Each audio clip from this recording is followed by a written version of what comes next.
बिस्मिल्लाहिर्रहमानिर्रहीम। निज़ाब चैनल के मुअज़्ज़िज़ सामीन अस्सलाम वालेकुम। वीडियो शुरू करने से पहले आप दोस्तों से एक छोटी सी गुजारिश, अगर आपने अभी तक हमारे चैनल निज़ाब इन्फो को सब्सक्राइब नहीं किया तो सब्सक्राइब करें और साथ में लगे घंटी के बटन को ज़रूर दबाएं ताकि हर नई वीडियो का नोटिफिकेशन आप दोस्तों तक सबसे पहले पहुंच सके। दोस्तों, वीडियो अच्छी लगे तो इसे लाइक और अपने दोस्तों के साथ शेयर भी लाजमी किया करें। चलिए दोस्तों, बढ़ते हैं अपनी आज की एपिसोड नंबर 24 की तरफ। खतरनाक तरीन जानवर जिसके मुंह और हाथों पर खून लगा था, उसने किसी छोटे से जानवर के जिस्म का कोई हिस्सा अपने हाथों में लिया हुआ था।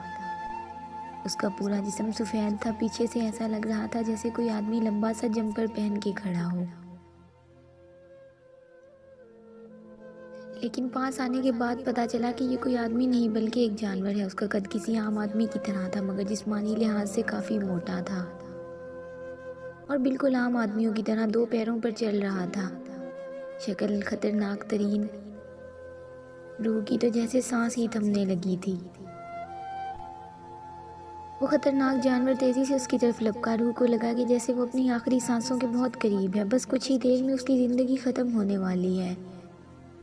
वो खतरनाक तरीन जानवर उसकी तरफ बढ़ने लगा था और अब कुछ ही लम्हों में उस पर हमला करने वाला था। वो चीख मारती जैसे ही पीछे की तरफ भागने लगी। कोई उसके ऊपर से छलांग लगाता इस खतरनाक जानवर और रूह के बीच आ रुका था और अपने हाथ में रखी हुई कोई चीज़ जानवर की गर्दन के अंदर घुसा दी। यारिम भागे यहाँ से, चले यारिम, प्लीज़ चले यहाँ से, रूह कहते हुए उसका हाथ पकड़कर पीछे की तरफ खींचने की कोशिश कर रही थी। लेकिन रूह के लिए समझना मुश्किल था कि वो जानवर अभी तक पीछे क्यों खड़ा है, उन पर हमला क्यों नहीं कर रहा। रूह ने जब उसे खींचने की कोशिश की तो जानवर भी 7 कदम उठा रहा था। चलें यहाँ से वरना अंदर जाओ, रूह वो बिना किसी डर के बोला, लेकिन रूह ने उसे खींचना ना छोड़ा। जब रूह ने यारिम के हाथ पर खून लगा देखा, वो खून यारिम का नहीं बल्कि इस खतरनाक जानवर का था। यारिम के हाथ में कोई चीज़ थी जो उस जानवर की गर्दन के अंदर थी और गर्दन से निकलता हुआ खून यारिम के हाथ पर गिर रहा था। यारिम ने एक झटके से वो चीज़ की गर्दन से निकालकर जानवर को धक्का दिया था और वो दूर जा गिरा ज़मीन पर। खून तेज़ी से उसकी गर्दन से निकल रहा था। यारिम चलें यहाँ से, रूह ने सहमे हुए अंदाज में कहा। नहीं, ये जिंदा है, जब तक मैं इसे मार ना दूँ नहीं जाऊँगा। यारिम ने एक झटके से उसके हाथ से अपना बाजू छुड़ाया और फिर से उस जानवर की तरफ बढ़ा था और फिर उसके करीब बैठकर उसे देखने लगा। वो दर्द से तड़प रहा था। यारिम छोड़ें इसे, चलें यहाँ से, रूह ने ऊंची आवाज़ में कहा। जबकि यारिम अगले ही लम्हे अपने हाथ में पकड़ी हुई चीज़ उसकी गर्दन पर ज़ोर ज़ोर से मारने लगा। जानवर अजीबोगरीब आवाज़ें निकाल रहा था जिससे रूह और ज़्यादा डर रही थी। यारिम बस करें, वो मर चुका है। 11 से 12 बार चाकू उसके जिस्म के अंदर घुसाने के बाद भी यारिम को चैन ना मिला था। नहीं, रूह अभी भी जिंदा है, अजीब जुनूनी अंदाज में वो बोला था और एक बार फिर से अपनी कार्रवाई शुरू कर दी। यारिम बस कर दे, वो वैसे भी मर जाएगा, रूह ने एक बार फिर से इसके करीब आकर कहा। नहीं, उसे मारने का हक सिर्फ मुझे है। इसकी हिम्मत कैसे हुई तुम पर हमला करने की? ये तुम्हें मुझसे दूर लेके जाने वाला था, ये तुम्हें मार देने वाला था। रूह, ये मेरा मुजरिम है, मैं इसे ऐसे नहीं छोड़ूंगा, वो दीवानों की तरह कहता एक बार फिर से चाकू जानवर के जिस्म के अंदर बाहर करना शुरू कर चुका था। जब अब अजीब अंदाज था, अब रूह को इससे डर लगने लगा था। वो कैसे किसी की इतनी बेदर्दी से जान ले सकता है। वो इससे कुछ फासले पर उसे देखने लगी। उसकी नस नस में यारिम का डर गर्दिश कर रहा था। जानवर के जिस्म से हर किस्म की हरकत खत्म हो चुकी थी। यकीनन वो मर चुका था, लेकिन यारिम अब तक उसे मारे जा रहा था। वो हिम्मत करके उठी और उसके पास आई थी। यारिम, अब तो मर गया है, अब बस कर दे। रूह डरते हुए उसके करीब आकर बोली, मगर यारिम उसकी बात सुन कहाँ रहा था। उसने तो अपनी कार्रवाई अब तक जारी रखी थी। वो मुसलसल चाकू जानवर को मारे जा रहा था। कहते हैं किसी मुर्दा जिस्म के अंदर से चाकू निकालने के लिए बहुत हिम्मत चाहिए। न जाने ये हिम्मत यारिम कहाँ से ला रहा था, लेकिन उसने ये काम अभी तक रोका नहीं था। मजीद ये सब कुछ देखना रूह के बस से बाहर था। जानवर मुकम्मल तौर पर खून से लथपथ और उसका खून पूरी तरह से बर्फ पर गिरा हुआ था। वो दीवाना वार उसे मारे जा रहा था।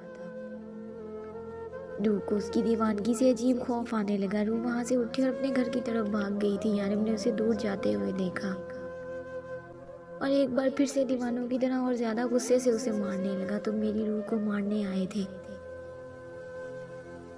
मेरी रूह को मुझसे दूर करना चाहते थे। देखो क्या अंजाम हुआ तुम्हारा। कोई भी मेरी रूह को मुझसे दूर करेगा, मैं उसका ऐसा ही हाल करूँगा। रूह बस सिर्फ मेरी है, सिर्फ मेरी। सुना तुमने, वो चिल्लाते हुए कह रहा था और अपना काम जारी रखा हुआ था। वो थोड़ी देर के बाद वापस आया तो उसके पूरे कपड़े खून से भरे हुए थे।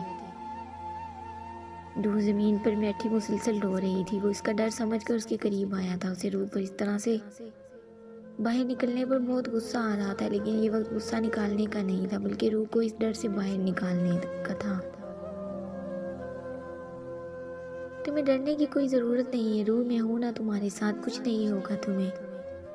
अपने हाथ से बहता खून साफ करते हुए यारम उसकी तरफ बढ़ा, जो बुरी तरह से डरी सहमी हुई थी। यारम आपने उसे, यारम आप ऐसा कैसे कर सकते हैं। रूह ने सहमे हुए अंदाज में यारम का हाथ अपने से दूर हटाने की कोशिश की। रूह, मैं ऐसा नहीं करता तो वो तुम्हें मार डालता, लेकिन अब तुम्हें घबराने या डरने की ज़रूरत नहीं है। वो जानवर अब तुम्हारा कुछ नहीं बिगाड़ सकता, तुम्हें उससे डरने की ज़रूरत नहीं। मुझे उस जानवर से डर नहीं लग रहा यारम, मुझे आपसे डर लग रहा है। यारम, आपको अंदाज़ा भी है आपने क्या किया है उसके साथ। प्लीज़ मेरे पास मत आए, प्लीज़ मुझसे दूर रहें। रूह कहते हुए तेज़ी से सीढ़ियाँ चढ़कर अंदर से दरवाज़ा बंद कर चुकी थी। तुम्हें मुझसे डर लग रहा है रूह, मुझसे, अपने यारिम से। दीवाना वार अपने हाथ में लगा खून देखता और फिर दरवाजे की तरफ जो अंदर से बंद था। अपना सारा गुस्सा वो जानवर पर निकाल के आया था, इसलिए रूह पर गुस्सा निकाल कर उसे मजीद डरा नहीं सकता था। मुझे ये सब कुछ रूह के सामने नहीं करना चाहिए था। रूह को वहाँ से भेज कर मुझे उस जानवर को मारना था, लेकिन अब क्या हो सकता है। आज नहीं तो कल तुम्हें सब कुछ पता चल ही जाएगा ना। तुम्हें वैसे भी तो सब कुछ पता चल जाएगा, तो फिर क्या हर बार ऐसे ही डरती रहोगी तुम। तुम्हें समझना होगा कि मैं ऐसा ही हूँ और हमेशा ऐसा ही रहूँगा। और अगर तुम ऐसे ही डरती रहोगी तो कैसे गुजारा होगा हमारा। आज जानवर की मौत पर तुम इतनी उदास हो रही हो, और जब कल तुम मेरे हाथों कहीं लोग मरते देखोगी तब तुम्हारा क्या हाल होगा। तुम्हें इस सब के लिए तैयार रहना होगा, लेकिन अगर तुम मुझसे दूर होगी तो नहीं, मैं तुम्हें मुझसे दूर नहीं जाने दूंगा। नहीं, मैं तुम्हें ये सब कुछ नहीं बताऊंगा। फिर भी पता चल गया तो मैं तुम्हें कभी खुद से दूर नहीं जाने दूंगा। फिलहाल सब कुछ ठीक है, सब कुछ नॉर्मल है। तुम्हें कुछ भी नहीं पता और मैं कुछ भी पता नहीं चलने दूंगा। अपने आप को रिलैक्स करते हुए वो बोला था, लेकिन एक अजीब सी वहशत थी जो अंदर तक जा चुकी थी। वो सिर्फ एक जानवर था जो रूह की जान ले सकता था। वो अभी तक नीचे सोफे पर बैठा अपने कमरे का बंद दरवाज़ा देख रहा था। वो उठा और बाहर गाड़ी से आकर अपना सामान निकाला। उसने आज रूह के लिए बहुत सारी शॉपिंग की थी, जिसकी वजह से उसे इतना वक्त लग गया। वो सारा सामान लेकर अंदर आया और वहाँ से अपने लिए एक सूट निकालकर अपने गंदे खून आलूद कपड़े उतारे थे। बात लेकर फ्रेश हुआ था कि जिस्म से उस गंदे जानवर के जिस्म के खून की बदबू ख़त्म हो सके। अब उसका इरादा रूह को मनाने का था। मुझसे रूठ कर गई थी, लेकिन यारिम फ़र्क नहीं कर पाया था कि वो उससे रूठ कर नहीं बल्कि डर कर दूर हुई है। जा रही है दोस्तों अगर आपको वीडियो पसंद आए तो इसे लाइक और अपने दोस्तों के साथ शेयर लाजमी करें। और अगर आप मेरे चैनल पर नए हैं तो चैनल को सब्सक्राइब करें और साथ में लगे घंटी के बटन को ज़रूर दबाएं, ताकि हर नई वीडियो का नोटिफिकेशन आप दोस्तों तक सबसे पहले पहुंच सके। मिलते हैं नेक्स्ट एपिसोड में, तब तक के लिए अपना ख्याल रखिए और दुआओं में याद रखिए। अल्लाह हाफिज़।